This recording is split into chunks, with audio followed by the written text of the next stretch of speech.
Taryn. Roxanne. One of the biggest questions I think people have internally when they start network marketing and they have a team, they're like, yes, I got a team. They're like, oh crap, now what do I do? And then the imposter syndrome kind of comes in and it can be a little scary. So that's why today we're going to talk to someone who calls herself the accidental leader, which I think is an interesting title, don't you? I do. The fabulous Kirsty Maginness. I've had the pleasure of coaching in different realms over the last couple years, 2 years, and loving that now she's just soaring. She's found herself, all the things. And she has a team of over, I don't know, it was 300 last time I checked. We'll have to check with her and see how many she has. But we're going to dive in. And I think you're going to see how great it is to talk to someone who is a leader, but also is willing to give you all the nitty gritty of what that's like and what you need to know. And I hope you get from this that, hey guys, everyone feels like they're an imposter. So let go of that and lean into your leadership skills. Let's dive in. Let's do this.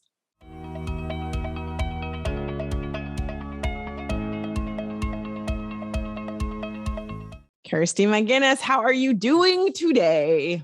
I'm doing great, being up bright and early today. That's what we do. That's how we do it, right, Taryn? Yeah. I mean, for Roxanne, I'm pretty sure it's still 4 a.m. So actually only 7 where we both are. Where it's like 11, we're at 10 where you are, but where Kirsty and I are, it's 7. So the light is out. Yeah.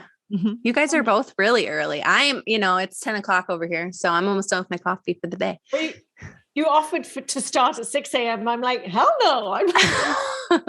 I did. I'm like, if it works better for you, we podcast. This is podcast day. So Kirsty, I've had the great pleasure of knowing you and seeing you bloom in so many ways. And first of all, I just say you're just like if I was a blonde, I'd want to be you. Let me just. And I know a lot of blondes, so that's a really big compliment. Oh, thank you. No, I just love how glamorous you are. And you have an ability to be loving and strong at the same time, which I think is one of the reasons you are such a great team leader. I'm working every day to become a better team leader. And working with you has helped me bloom as a team leader as well. So I appreciate that. Question for you. Because you received it, but you didn't really receive what I just said. And so I've got to ask you, do you feel like you are an amazing team leader? I think that's the typical woman thing. You always feel like insecure and that you've got a ways to go. I think that if I weren't working with you, I would probably feel a lot more lost in when I step into the coach role or the mentor role or the kind of hurry up, let's get going role. I think that it's developing confidence, and we always are a work in progress, and we've always, I totally believe you have to continually be learning and evolving. Otherwise, you're not going to be a good leader or a good at anything. Mm-hmm. So. I'm a Pelotoner, and Jess Sims, one of my favorites, she says something at the end sometimes, and I love it. She's like, knowing that you are a masterpiece and a work in progress at the same damn time. Mm-hmm. Perfect. I am going to write that down. Mm-hmm. I am a masterpiece and a work in progress at the same time. Yes. So I'm going to ask you again, do you believe you're a great leader? I am a great leader. Yes. Love it. I love it. Your team is, last I checked, who's counting over 338 people. Excuse me. 338 people in how many months? Oh my God. In 7.5 months. Yeah. Mm-hmm. That's amazing. That's like, I'm just over here, like my mind is, it's out of my head. It blew. My mind is frequently blown too when I go look at those numbers. Mm-hmm.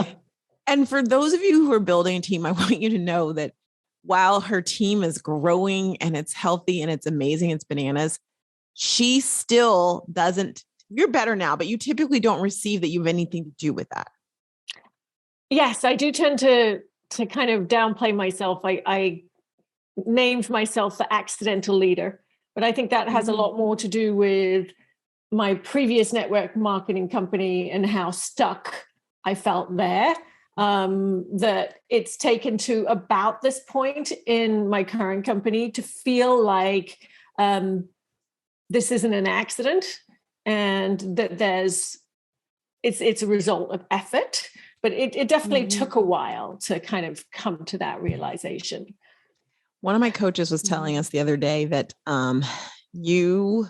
we spend, and I'm gonna get this number wrong, I need to go back, but I took like 50 pages of notes. Give me a moment.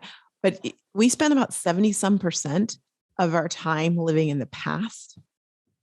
Oh. And so when you say that, I hear you.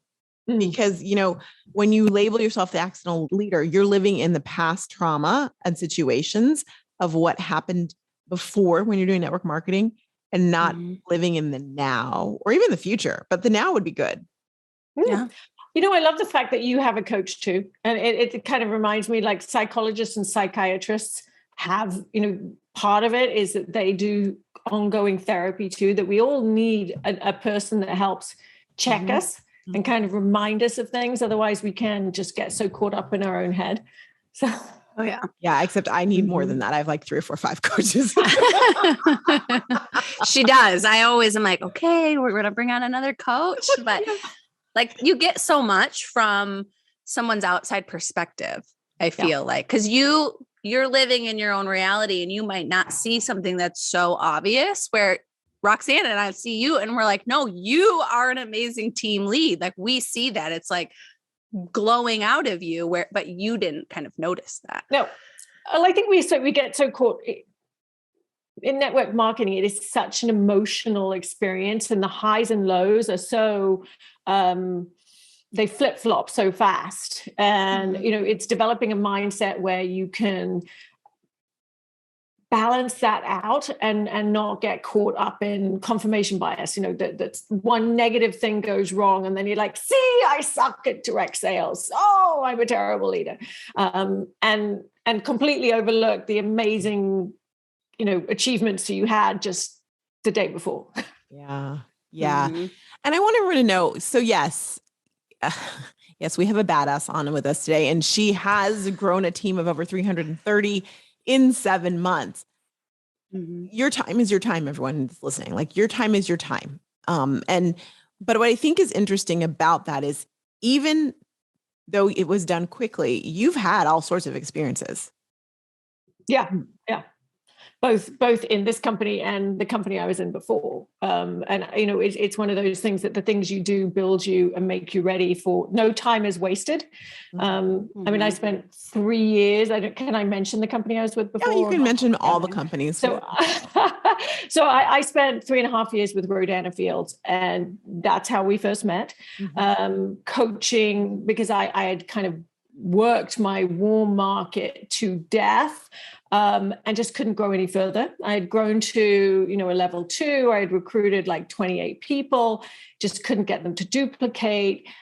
Started, I had a good customer base, but wanted to grow beyond that because, I would hear all these coaching sessions about, level 5 and like, just keep going and run far, and I'm doing all the things. So then I went to you because I figured, okay, well, maybe I just need to learn how to be better on social media, expand my skills, and put in place everything you taught me. I think that's one of my strongest skills, is I'm very coachable. I don't feel like I know everything. I don't second guess. There's a reason why I work with you. And that's because I want to develop as a network marketer and as a leader. And it just couldn't, doing all the things in Rodan and Fields, doing all the social media, the reels, the stories,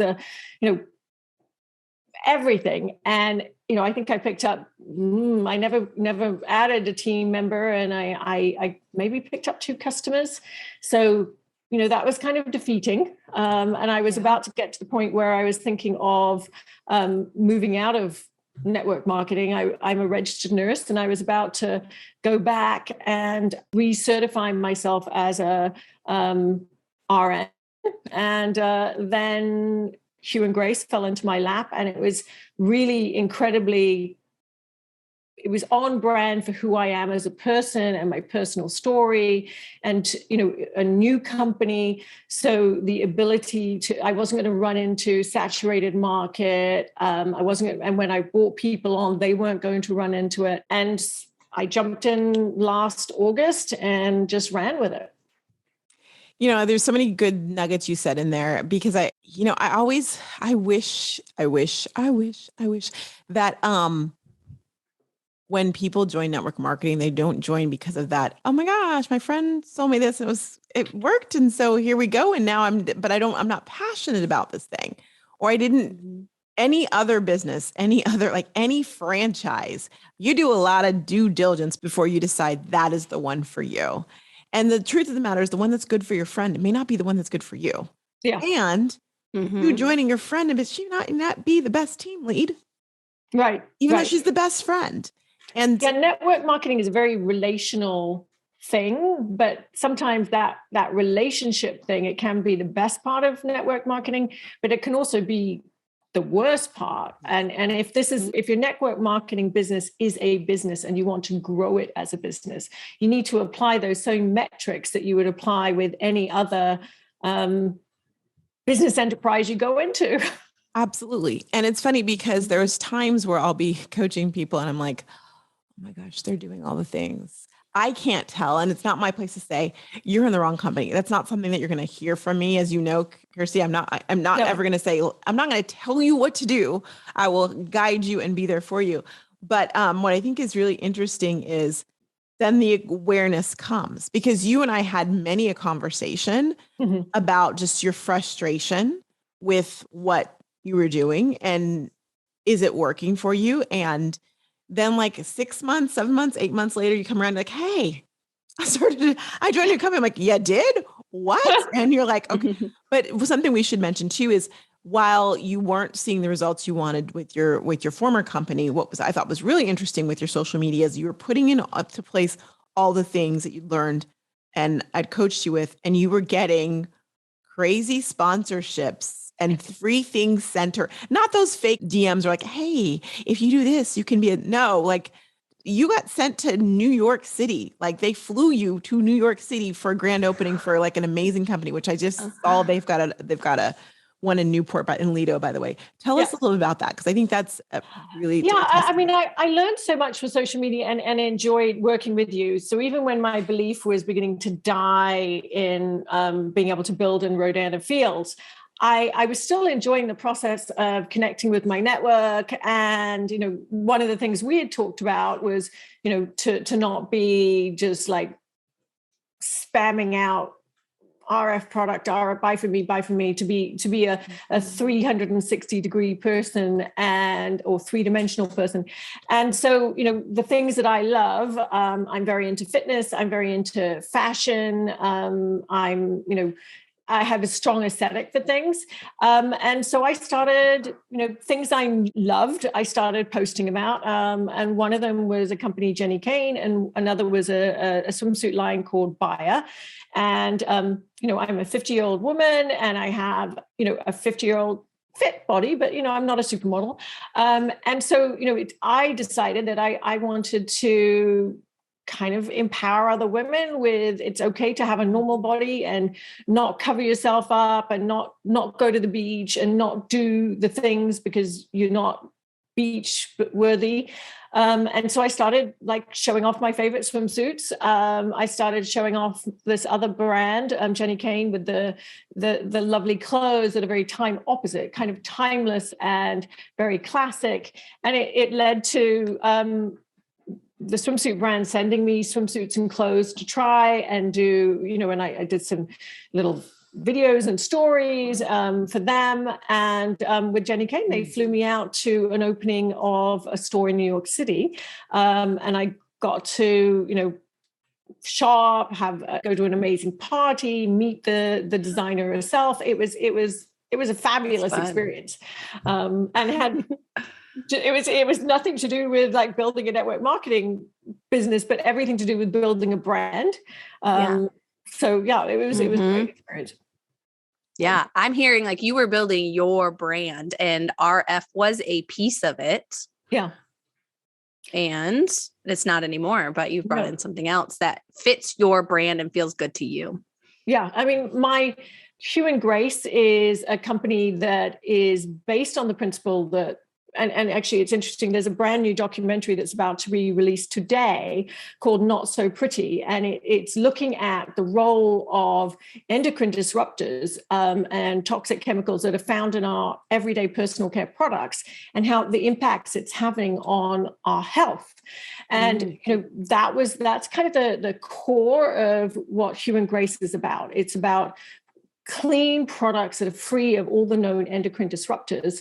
And it resonated with me because I have a history of unexplained infertility and struggle to have a family. In the end, I did with, after 7 rounds of IVF, I was able to I have one bio daughter and one child that came to me through the gift of embryo adoption. So the minute I heard about Hugh Grace and what it was based on, the nurse in me and the person, my core experiences was like, I signed up that day. I was like, this is it for me. And, I had a lot of advice was I could keep both businesses going. I could do it in a compliant way. And for me, it's like, I don't think you can grow 2 brands successfully. I think you could probably play at a couple of them, but in my personal opinion, you cannot grow 2 businesses. And so I made the decision because they're the same kind. They're not the same, but there's products that are similar. The products are the same, but the messages are completely opposed to each other. And I couldn't be saying, hey, I really believe in, using clean products and, here's this other one that I also like that might be loaded with things that aren't brand. It just doesn't. So what I hear from you, all that is, first of all, you said like when you heard about Hugh Grace, your soul lit up. Like I think it was like that's what I saw. Your soul lit up, and you got excited because it was something that spoke to who you are and spoke to all your life experiences. My dad always says everything in life prepares you for something in the future. And I think you were made for this moment in Hugh Grace. I'm excited for Hugh Grace because they get you as one of their top and first leaders, and they need that. And you need that. It's such a great symbiotic thing. The other thing I want to just go backwards to for really quickly is, sometimes we look for the I'm doing all right. Those like, yes, this is a sign that I'm doing well. And we decide what that sign has to be.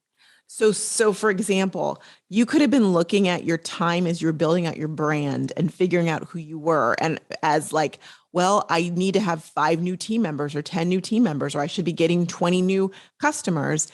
And when we look for those things, we have to realize we cannot define those clues, because the clues you were having is that you were on the right road to building out your social media to help you with your business was actually getting people sending you swimsuits, was actually being flown all the way from Seattle, Washington to New York City, get a rope. Like all of that was affirmation that you were on the right path. Yeah. Then it was just a matter of finding that network marketing channel that was right for you. Yes. Yeah, absolutely. And I did get a room in New York City. That was part of what they got. It's a rope. It's picante sauce. It's okay. It's a little commercial, but I love that. And so now you're with Hugh and Grace, and you are in that better than clean space. Is that fair to call it? Yes, better than clean.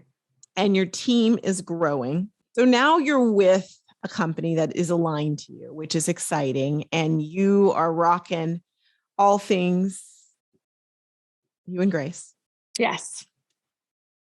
What does it feel like to be, you were one of the, titles and all those things are always those things, but let me just because titles mean nothing to anyone unless they're in the company, but I want everyone to know that she is one of how many?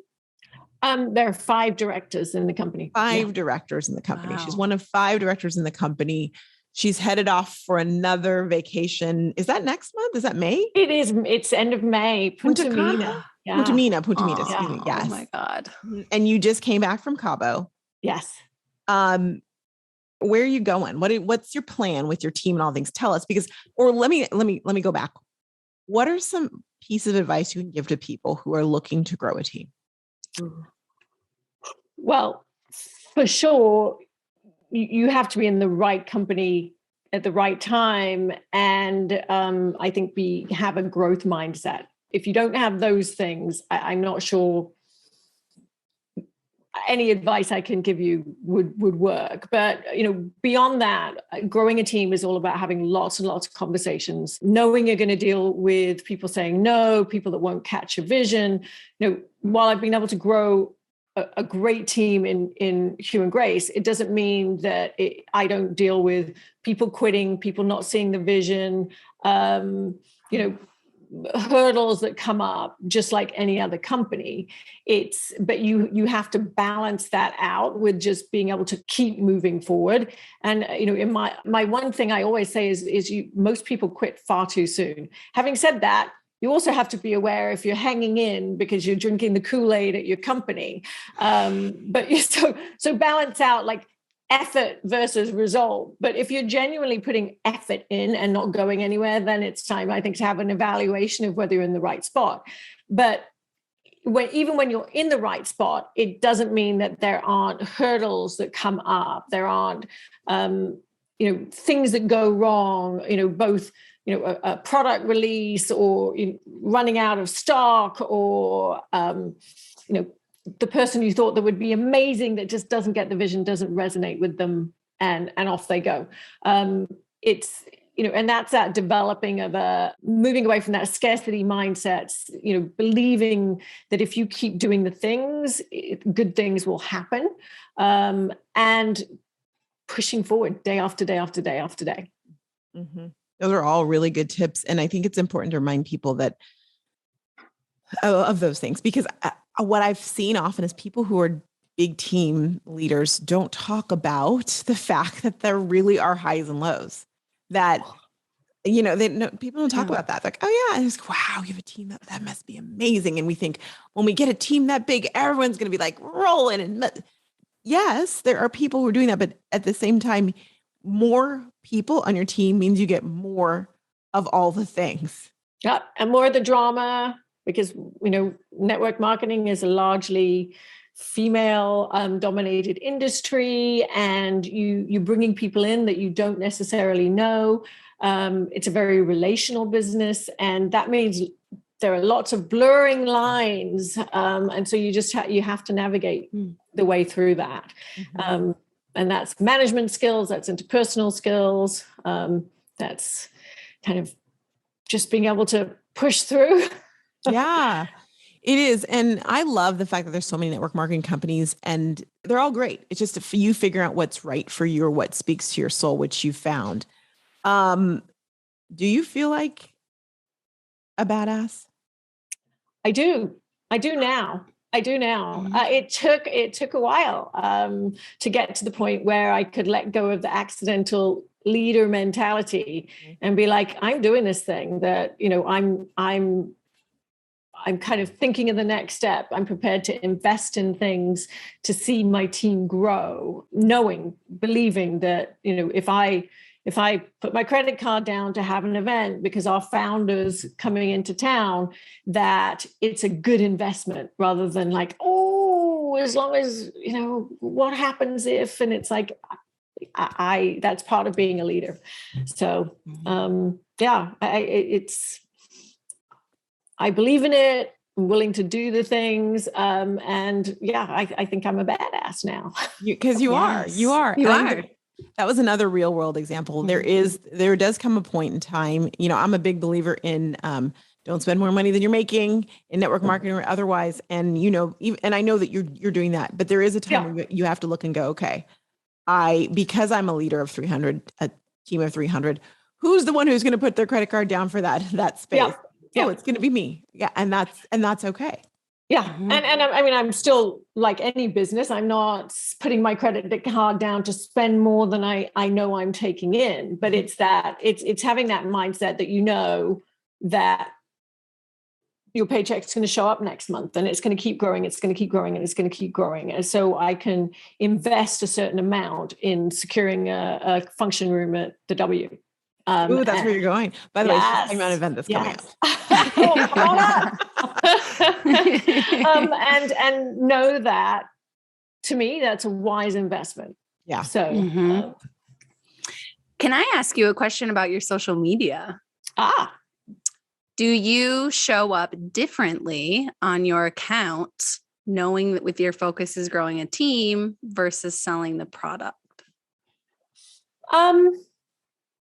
I try and do a bit of both. I mean, I one of Roxanne's thing is not to make my wall like a non-stop advertisement. And so I try and like have just a little taste of what my products are there.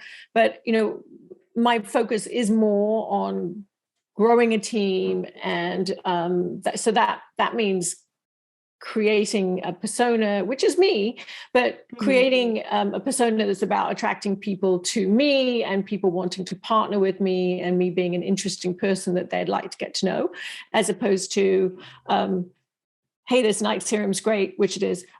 You should wash your kids with our cleansing bar, which you should. But about positioning myself as someone that, has things to say that's worth listening to.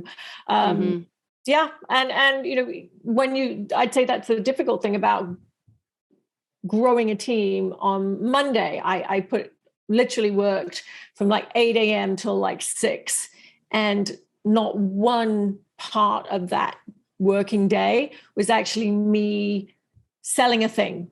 It was, and in fact, I don't think I even did a personal reach out to anyone. It was all to do with team management, launching other advocates, which is part of growing my business, but it takes a lot of time. And so even my social media, I'd say the bigger I've grown, my social media is probably not as good as it was 6-7 months ago, because I had a lot of time to really curate stuff. So I rely now on the fact that I kind of know what I'm doing pretty solidly. So I'm not posting every day, but I make sure I get the basics out there. I think that's okay. Wouldn't you agree, Roxanne? 100%. And because you have a foundation of work, right? And we're not talking, she did it for 20 days. So she is working on her social media for a while. And so as a result, that is, she's doing great. What I do see, and what she kind of mentioned too, is that she has that balance of, and we have been very strategic in our coaching calls on what type of posts and things that she needs to be posting. So for example, listen, and I know this was again, she said this and it's true. Kirsty is an excellent person to coach, because we'll talk through something and like 30 minutes later, she's already doing it. I'm like, that's amazing. So one of the things we did in her strategy to grow was, let's call out that you're building a team. And not to be like, hey, I'm building a team, but how many people are on your team? So she has a post that she puts up at every milestone where she puts the number of people on her team. Yep. Yeah. And I use the same image, and then I just change the number. To me, I like that. And you can look through my wall and you can go, oh, because it calls out, because you can recognize the image all the way through, and then you can see timestamp. Oh, wow. Last month she was at 280. Now she's at 335. And people can see your journey. They come to your feed, and not only do they see a little bit of the product, but they see like the journey that you've been on growing this team, and they see you. They know it's you. Yeah. Yeah. It's a really great balance, and you've worked hard to curate it. I mean, I can give you an advice, but you are the one who actually has to do the work, and you do the work. And that's the thing, is a lot of people they'll come to you for a coaching, or, come to me for a coaching, and I'll say, do these things, and they won't do a thing. And I'll do stuff within my team too, where I'll like say, hey, let's do a hero campaign idea, and I'll curate ideas for posts. I'll put up images that they can, go to my team page and pull from. I'm spoon feeding it. And some people will do it, and some people, even with that, won't do it. Yep. And that's managing your emotions, understanding that's part of the game. Yeah. and looking to bring in more people that will see that vision, and you're either growing or you're shrinking. You there's no middle ground. You can't just be static. No, it's true. And we should always remember that you're never going to have 100%.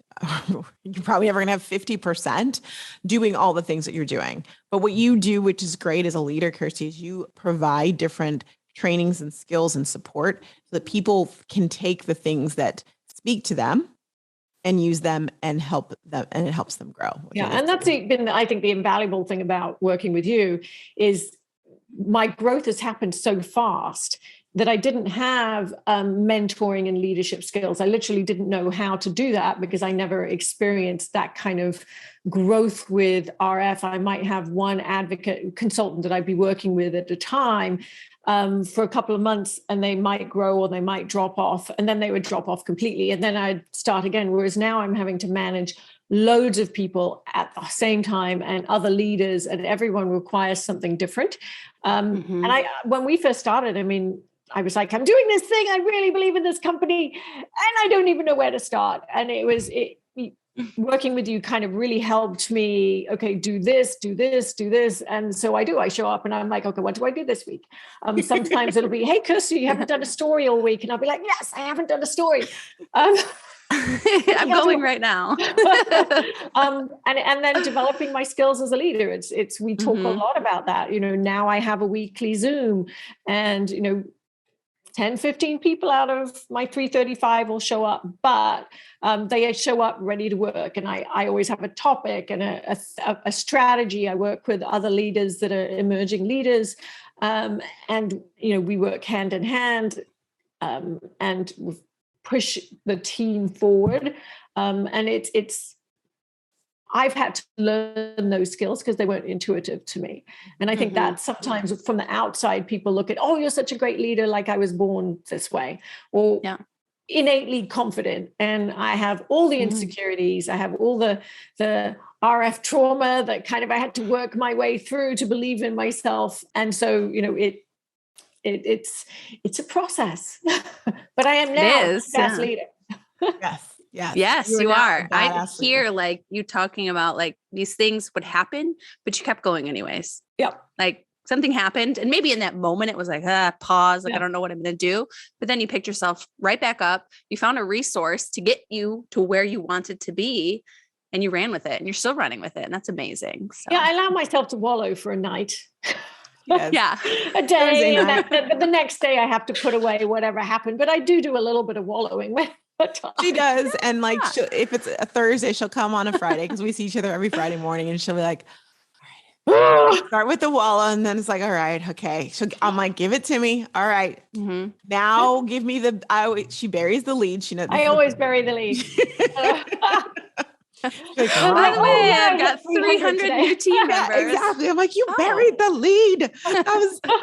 And then she lets it go and keeps going. And I think it's good to remember, because I'm sure that we see leaders and we think that everything is always perfect, and it's not. Everything's never always perfect for anyone. Anyone you think is a perfect life, they do not. If that's the one thing, if people watching this podcast take, it is to realize that all of us have insecurities. All of us have bad days. All of us have doubts. And I wouldn't say fake it till you make it, because I'm not faking it, but it's you have to be confident and act confident and move forward as a leader. And even though you have doubts and fears, and all of us do, I don't think there's a single leader in a single company out there that doesn't have crises of faith in them, lack of faith in themselves, and they have to push forward. And so, when you're sitting there listening to this and thinking, oh, I don't believe in myself, I don't think I'm a great leader, I don't think I'm a great communicator, I don't think I'm good at sales, I don't think people really like me, that's one, that's nonsense. And two, those feelings and thoughts don't negate you from being successful. It's just, you can feel that feeling, and then you have to move forward with the actions. So I'm all about that. Love that. I actually struggle a lot with anxiety, like daily anxiety. And how do you get past that? Paralyzing. Literally, when I'm in the midst of like anxiety, I have tasks. So if I'm really feeling overwhelmed, then that's when I'm going to sit there and do a social media post. And I have, I'm very organized. I have a list of prospects. I both use Penny, and then I have a paper list. And I'm like, okay, I am going to do 5 reach outs. That's when, I'm like committed to today. I'm feeling god awful, but I'm going to do 5 reach outs right now. And then once I've done those, I feel like I've made my bed, I've achieved something for the day, and I can push forward. And that's, working network marketing business has actually been the best thing for my anxiety ever. And my anxiety hasn't got better, but my anxiety management has, because when I first got involved in network marketing, I had postpartum depression, all sorts of things. And I was withdrawing from life and withdrawing from networks, withdrawing from people. And the network marketing is all about being in relationships with people, and it pushes me out there. So I have days where I'm really struggling, but I'm not going backwards. I'm in the moment, and then the next day I move forward again. And so, if I can do it with, and trust me, I take meds. So I believe in the meds. Then, you can too. You just have to do the tasks. And sometimes maybe it's just a little task, but you always need to be in motion, or you're falling backwards. And whether that's growth in your business, or just growth in your day, you always have to be moving forward. Mm-hmm. So powerful. Thank you for that. Thank you for all of this, Kirsty. Another reason why you're badass right there. It is true. Thank you. Jen Sincero is going to come after me because we use the word badass so many times. I think it's her word now, but that's okay. It's trademarked now. Right. You guys are actually reading that book too, aren't you? Or you've read We are. Yes. I'm reading it. Yeah. You're reading You Are the Badass, the first one, the yellow one? Yes, the first one. Yeah, the yellow one. Yeah. I'm reading the green one. Like right now, I was literally reading it last night about making money. You're a badass at making money. The yellow and the green one are fire. Both of them are really good. Okay. I didn't even know there was another one. She's got so funny. She has quite a 3. Bit, and there might be 4, but the yellow and green ones are the best. And mine, I just also add, because now we're talking about Jen Sincero, and so now it's okay that we've used her badass name a lot. I was going to say, now we've talked up her books. I think we're fine. Use the term badass. Totally. Is that if you haven't listened to it on Audible, I recommend it because she does it and it's great in her voice. And that's how I do it. I have the book, but I listen to it when I'm running. Same. I have both, but her voice telling those stories are just like fire.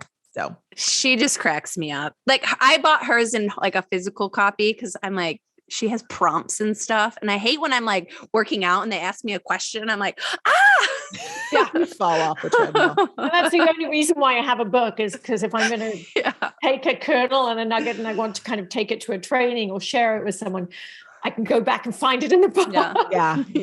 But if you don't have an Audible, get it on Audible as well too. Kirsty, this has been so phenomenal. I really appreciate you being real, being raw. It's one of the things I love about you. And like, as I said before, you have this ability to give it to us.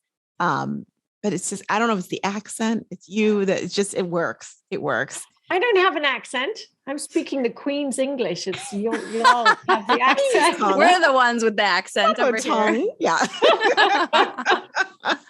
That is also true. Yes.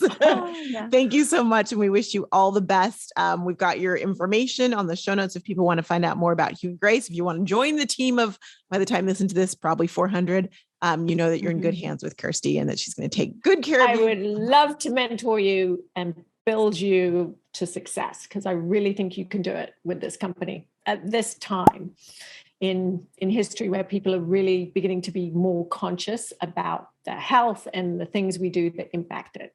Fantastic. Thank you so much. Mwah. Love you. Bye.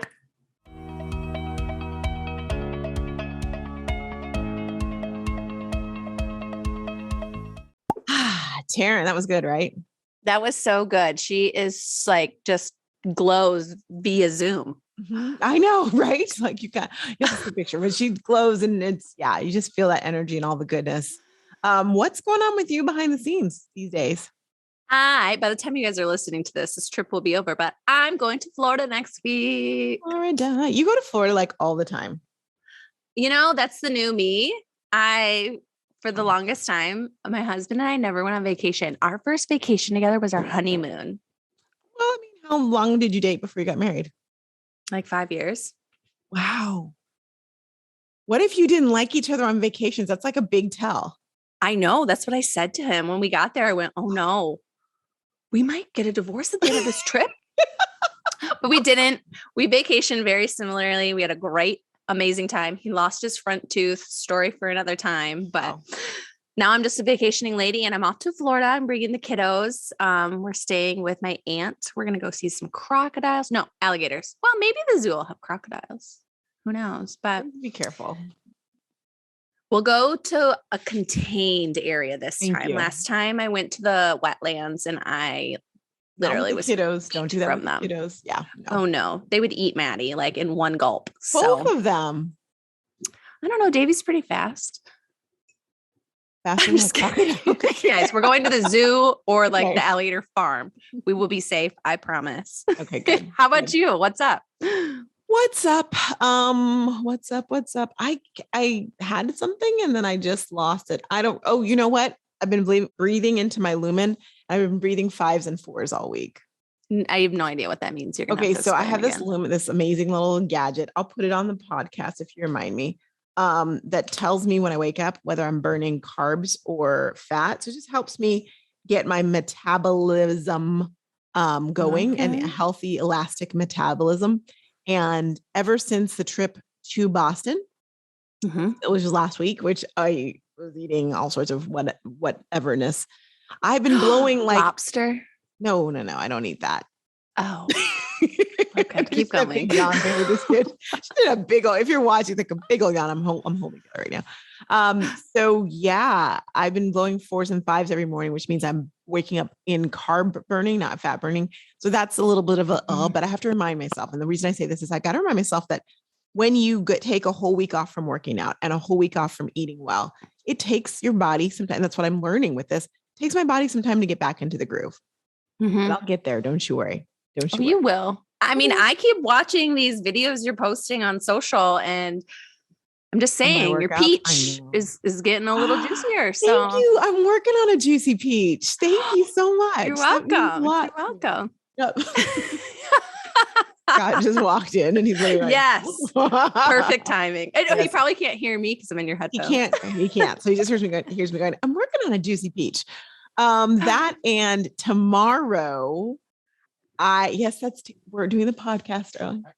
He said hi. Is that Taryn? Hi, Scott. Good morning. He said hi, Scott. Good morning.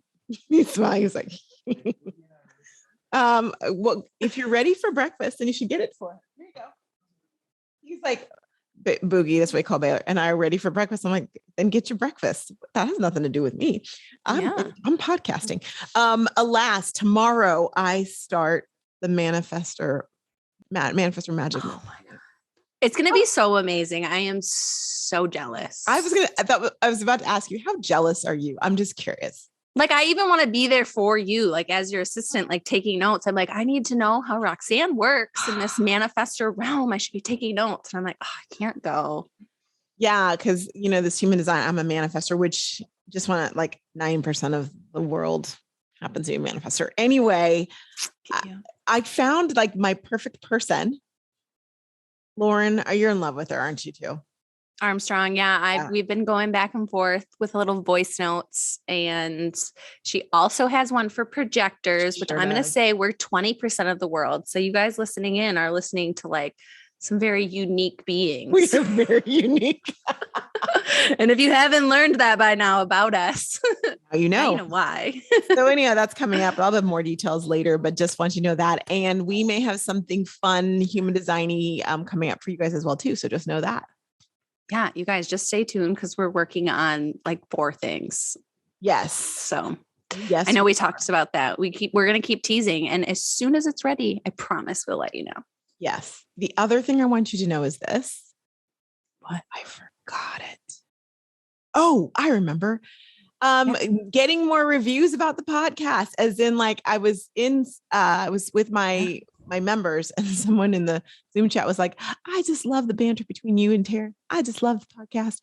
I just want you to know, I keep telling you this, Taryn, and you're not as new anymore, but I'm like, people love you. So just know that. Thank you. I also got my first one personal to me. And she's like, I just love listening to you guys. It's so fun. So thank you, you guys. Like, this is a free thing we offer. And it just, we put it out there, and you never know how people are feeling about it. So we really appreciate when we hear your words, and we're having fun. So I hope you're having fun too. Yes, absolutely. All right, you guys, that's what we have for you. Mwah. Peace See out. you later.